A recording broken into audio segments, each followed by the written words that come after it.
My name's Stephen Reid, and I'm one of the co-directors for Active Community Enterprise, ACE. So ACE is a support agency who support adults with additional needs. We're a community-based support agency working or supporting people with additional needs to suit their needs. So we're person-centred support agency, community support agency. Well, myself and my colleague Steve, we've worked for other agencies in the past. We were becoming frustrated with the lack of opportunities for people with disabilities out there in terms of employment, voluntary work, and basically just activities to do in and around Liverpool. So we decided to take a gamble, and we left our support agencies and we started up our own support agency, ACE. And we thought we'd give it a go. And we've set it up for the people who we support so that they could do whatever they wanted to do, whatever they were capable of doing. So, there was a lot of red tape in the past, that you had to go through with other support agencies. But we thought, well, no, we'll try and do that ourselves and we'll be a bit unique. We always knew what the support agency was going to be about. So it was supporting adults with disabilities, giving them their own, developing their lives, developing their skill set, and helping them progress in life with independence and socialisation. So we always knew what the support agency was going to be about, but we didn't come up with a name because we found it difficult to come up with a name, because how could you put all that into one name, So it was actually Steve's wife who came up with the name. Why don't you call it ACE? I think the two of them were driving one day, and she just said to him, well, what about ACE?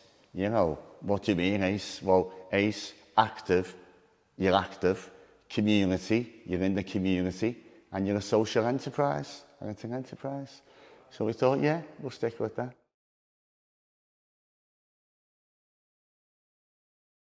So we started about 14 and a half years ago. I think we're coming up to our 15th year next year.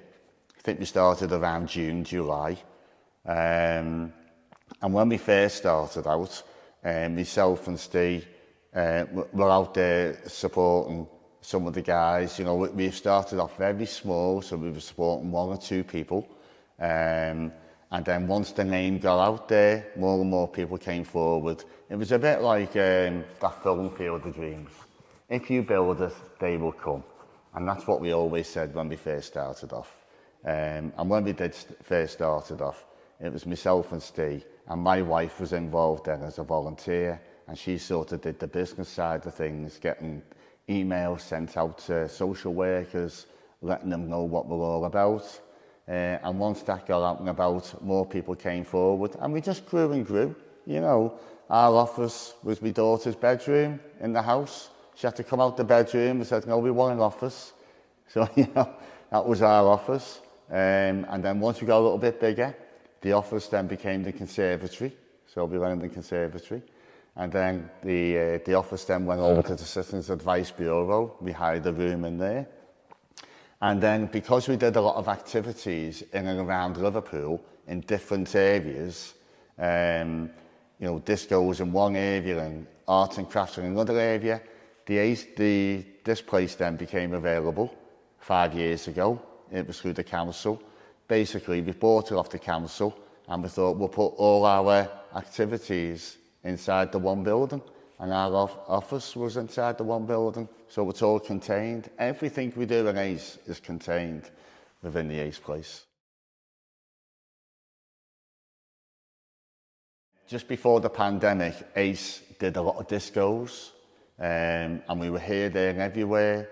We supported people in our own transport, in our own cars, and we were going back and forth, and we were doing that for a few years, and that became the norm. That was what we were doing.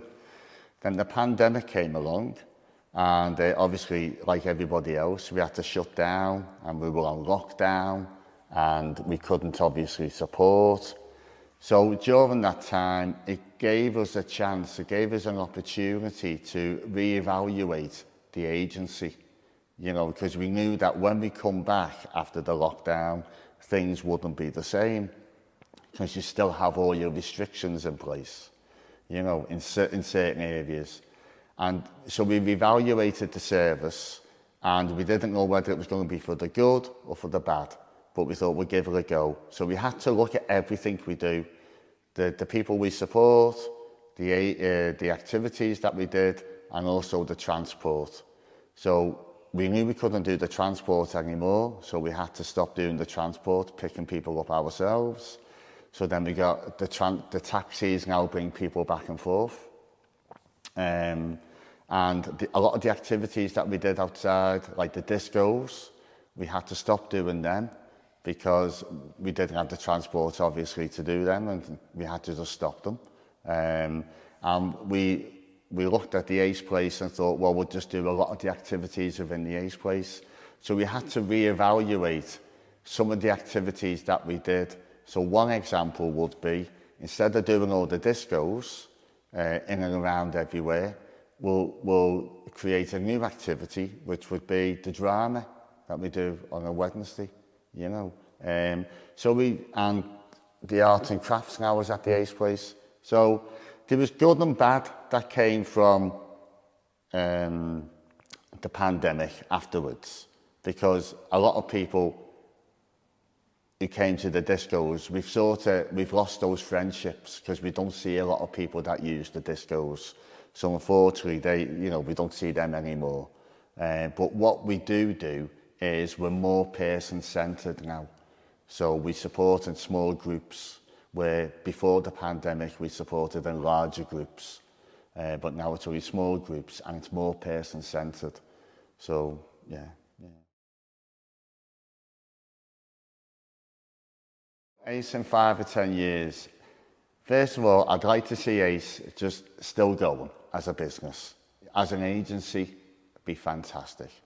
I'd like the people who were supporting our Ace, enjoying Ace, still coming along, and more people coming along as well, supported, and who we can improve their lives.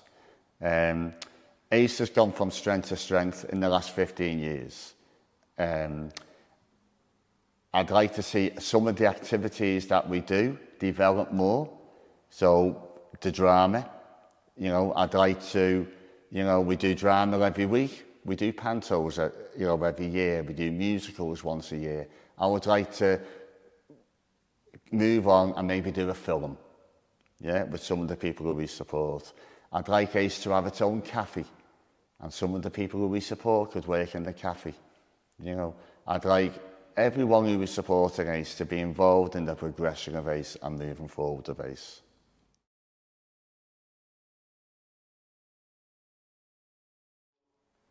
Ace was started because of the need, really. There wasn't anything like this around at that point. Both myself and Steve had worked in support work for years. Found there wasn't really sort of much community for people. Didn't feel like there was many it felt like people were on the fringes of society rather than being part of society. And it didn't feel like people were really part of the communities, and it didn't feel like there was a community around people with learning disabilities. So we wanted to sort of work towards creating that. There didn't feel like there was much sort of aspirational. For people with learning disabilities, you'd look at voluntary jobs, you'd look at working in charity shops, you'd look at working on farms or on garden centres. But that seemed to be where it stopped for a lot of people that we supported who had quite significant learning difficulties. And we were trying to sort of push on that a little bit and create things where they could be, say, DJs or doormen, or work in a bar, or work in kitchens, or work in cafes, and come up with ideas themselves and host events and be sort of central to these communities that kind of built up a community around what they'd be doing. So yeah, that's kind of why we started and how we started, just to give people a real sort of sense of purpose and a sense of being part of something bigger than themselves, really.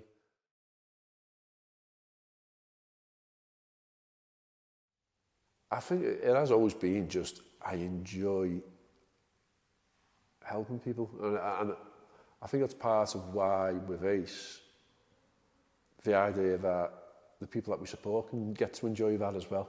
And if they can enjoy the community.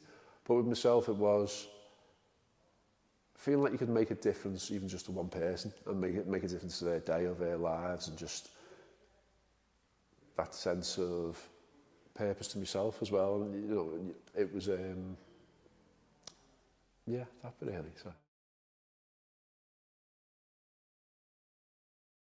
So we started ACE in 2009, and when we started, we had very sort of modest ambitions, really. It was going to be 3 of us, 3 support staff, who could offer a range of activities for people with disabilities, that could try and offer meaningful activities that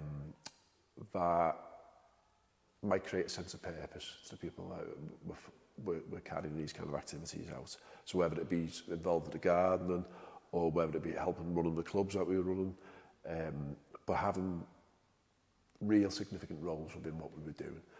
So we started off with the clubs. So we ran some of the large nightclubs in town, and ran regular clubbing events every week. We would have live music on, we'd have Zumba, we'd have glow parties, and that would be every week. And because of what the sort of communities for people with learning difficulties at that point didn't really, there wasn't much of a sense of community back then. People tend to go to school together. Once we left school, unless the parents kept them in touch, quite often people would drift away and lose their friends.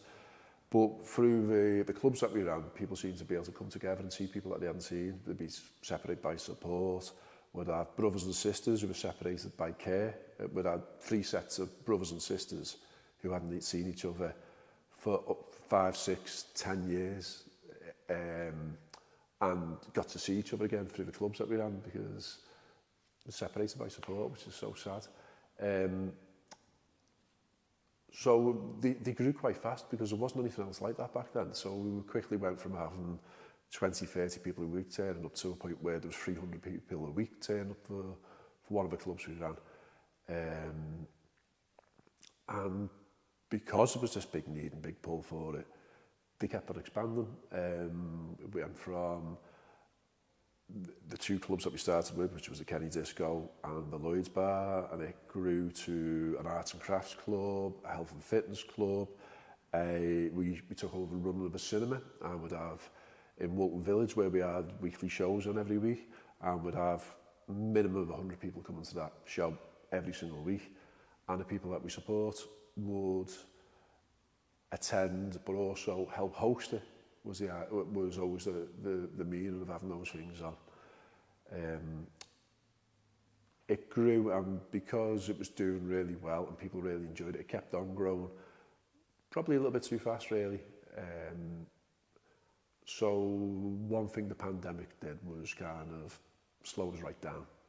And although it was really hard, and it was an awful time for everyone else, it made us sort of reevaluate what we were doing with ACE. And there was a lot of people that we support who were kind of getting lost with how big we were growing a little bit. So the idea of the guys who were going to be DJs and bar staff, and they were still there, there was still people, but there was a lot of people who were kind of getting swept along just with the clubs. So they'd go to the cinema, but they didn't really want to do what I thought was a great idea of being a usher, or they wanted to watch a film, you know. So it got to the point where you think, well, the focus needs to be on the people that we're with. And we've managed to really do that over the last couple of years, where we've made it really sort of tailored and tight to what they want, and encouraging people to dream a little bit and to give them a bit of aspiration. As far as, I think so often, a lot of people that we support haven't even being encouraged to think about what they'd really like to do. It's like kind of, you know,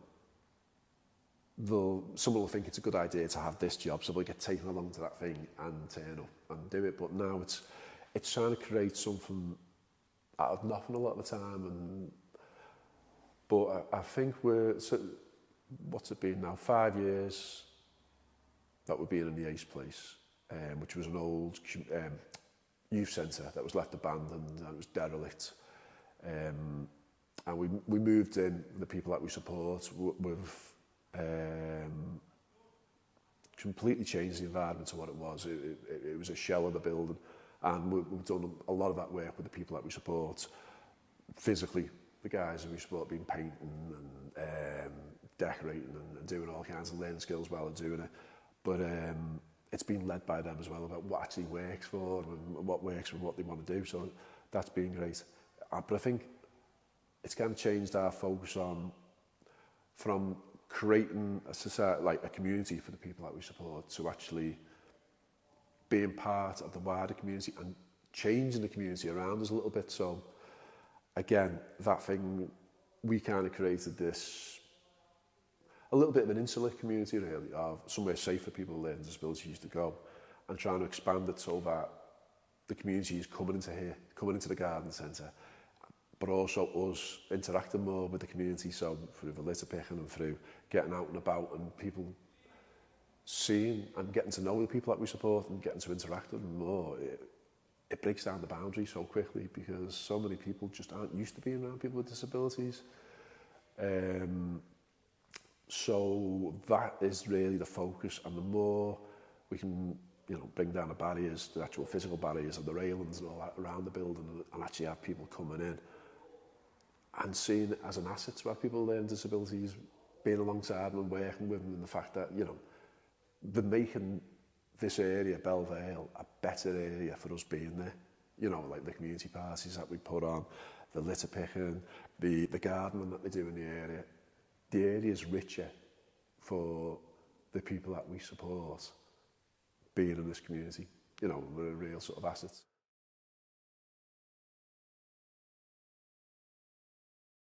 It's the expansion into the community really, and the community being part of this building. So, you know, over time it'd be great if people just felt quite confident coming in and would have, you know, Tai Chi sessions outside, say for instance, which just doesn't matter whether it's a guy with Down syndrome doing, a guy with autism, or a guy off the street. It's open to everyone, and it feels just something that people, it just becomes more normal, becomes more of a normal thing just to come into a place like this, and it does enhance the community around it, so that the people that we support can feel quite confident about being part of that community and are respected and trusted and liked by the people that they meet on a daily basis. But also making it just, I mean, it may sound a little bit corny, but the idea of it just being the sort of, not just the community centre, but the centre of the community, really sort of, so that it is a place where people just drop into because there's loads going on, and they feel like it's a really exciting, nice place to be. You know, sort of it's, and expanding on that.